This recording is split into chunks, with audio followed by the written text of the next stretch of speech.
Өспүрүмдөр поездде селфи кылам деп жатып токко урунушту. Сосновка постунан Бишкекке Баңгизат ташып бараткандар кармалышты. Жана башка жаңылыктар түрмөгү видеого лайк басып, Манас ТВ каналга катталып, акыркы жаңылыктардан кабардар болуп туруңуз. Бишкек шаарына сатуу үчүн Токтогулдан гашиш Баңгизатын алып келе жаткан шектөөлөр кармалды. Бул тууралуу бүгүн 26 сентябрда Ички иштер министрлиги билдирди. Маалыматка ылайык 20 сентябрда Сосновка постунан өтүп бара жаткан Деунексия үлгүсүндөгү унаа токтотулуп, текшерүүгө алынган. Жыйынтыгында автокөлүктүн ичинен 475 грамм болгон гашиш Баңгизаты табылган. Тергөөнүн жүрүшүндө айдоочу анын шериктери Токтогул районунда даярдалган Баңгизатты Бишкек шаарына сатууну көздөп алып келе жатышканын айтышкан. Кармалгандар Жайыл райондук сотунун чечими менен 2 айга камакка алынган. Булак Супер кечи. Туркияда өзбек кызына кислота чачкан жаран өмүр бою эркинен ажыратылды. Туркиянын Денизли шаарындагы мейманканада 27 жаштагы өзбекстандык кызга кислота чачкан түрк жараны өзгөр күндөн өмүр бою эркинен ажыратылды. Бул тууралуу Туркиянын жергиликтүү басылмалар жазышты. Окуя 2022 жылдын 9 майында болгон.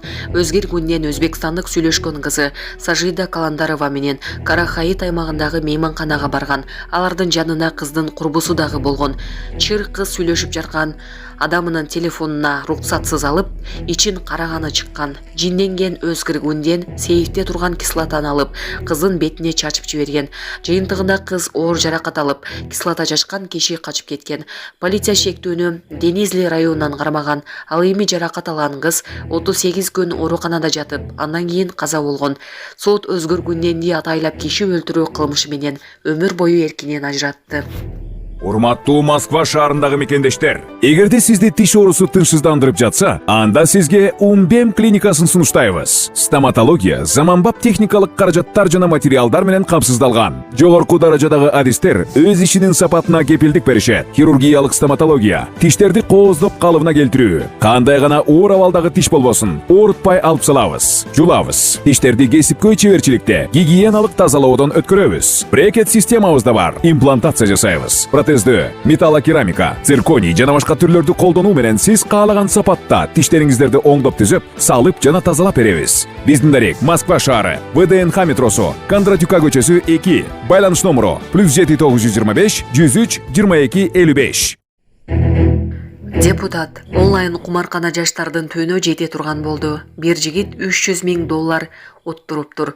Жогорку кеңештин депутаты Арсланбек Эгембердиев онлайн кумарканалардын ишин текшерүүнү сунуштады. Бул тууралуу ал бүгүн 26 сентябрда парламенттин жыйынында билдирди. Онлайн кумаркана өлкө жаштарынын түбүнө жете турган болгонун айткан депутат бул багытта кайсы укук коргоо органы иш алып барып жатканын, анын жүрүшү боюнча маалымат сурады. Жакында бир жигит билдирүү жасап, $300 000 уттурганын айтты. Анын ата-энеси кыйлап, үйүн сатканга аргасыз болуп жатканын, 6 баласы менен көчөдө каларын айтты. Бул жерде кылмыштуу топ болушу мүмкүн деп күмөн санап жатам. Себеби карызды жөн эле ким берет, деди ал. Эскерте кетсек, мындан 2 жума мурда 25 жаштагы Самат Бабыркулов аттуу жигит маалымат жыйын өткөрүп, 1 жыл ичинде онлайн кумарканага $320 000 акча уттурганын билдирген. Бабыркулов алгач $120 000 акча уттурган. Анда үй бүлөсү билип калып, карыздарын төлөшкөн. Ошондо ал онлайн кумарканага барганын токтоткон. Бирок арадан 4 ай өткөндөн кийин кайра ойноп баштап, бул ирет $200 000 уттурган. Эми ошол $200 000 карызын кайтаруу үчүн ата-энеси үйүн сатканы жатканын, анын акчасы карызды толук төлөөгө жетпей турганын билдирген. Ал бийликтен онлайн кумаркананы жабууну суранган. Булак репортер кежи. Өзбекстанда өспүрүмдөр поездде селфи кылам деп жатып токко урунушту. Фергана облусунун Үч Куприк районунда 2 мектеп окуучусу селфи кылуу үчүн поездин вагонуна жармашып, 27 000 вольттогу токко урунган. Бу айда районундагы номер 1 мектептин 3 окуучусу, 10 класстын 2 окуучусу жана 8 класстын 1 окуучусу Какир темир жол бекетиндеги тыюу салынган аймакка киришкен. Алар буудай жүктөп бараткан вагонго жармашып, 10 класстын 2 окуучусу токко урунган. Алардын бирөө денесинин 65% күйүк алса, экинчиси термикалык күйүк алып жамбаш сөөгү сынган. Бул окуя боюнча Фергана облусунда иликтөө иштери жүрүп жатат. Депутат эт деле жебей калдык дегендер болуп жатат. Депутат Эрни Сайдаралиев жогорку кеңештин жыйынында шаар тургундары эттин баасына нааразы болуп жатканын айтты. Бишкекте эттин баасы өзгөчө карапайым адамдар үчүн ушунчалык көйгөйлүү маселе болду. Эл эмнеге аз убакыттын ичинде баа көтөрүлүп кетти деп жатышат. Көп балалуу үй бүлө, жалгыз бой энелер бар. Алар эт деле жебей калдык дейшүүдө. 550 сомдон 700 сомго аз убакытта көтөрүлүптүр, деди депутат. Ээн баштык кылган айдоочу жоругуна өкүнүп калды. Соц тармакта унаасы менен авто ээн баштык кылып жаткан видео тасма тараган. Бул жаранга 15 000 сом айып салынып, унаасы айып короого киргизилди.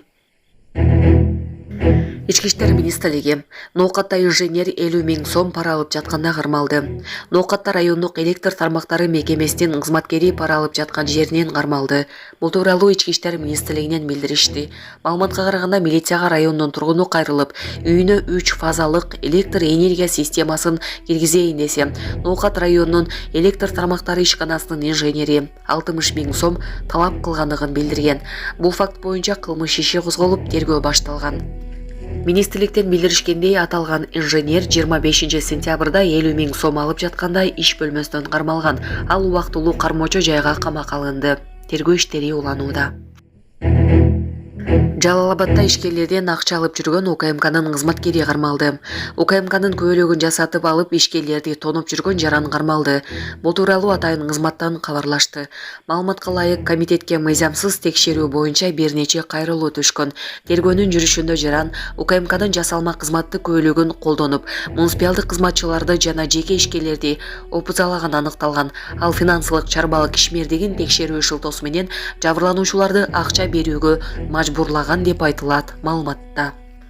Факт боюнча кылмыш иши козголуп, 24 сентябрда шектүү кармалган. Атайын кызмат андан жабыр тарткандарды 037 22 5 60 49, WhatsApp 0995 01 22 10, 0770 97 26 57 телефондору аркылуу кайрылууну суранат. Булак Спутник KG.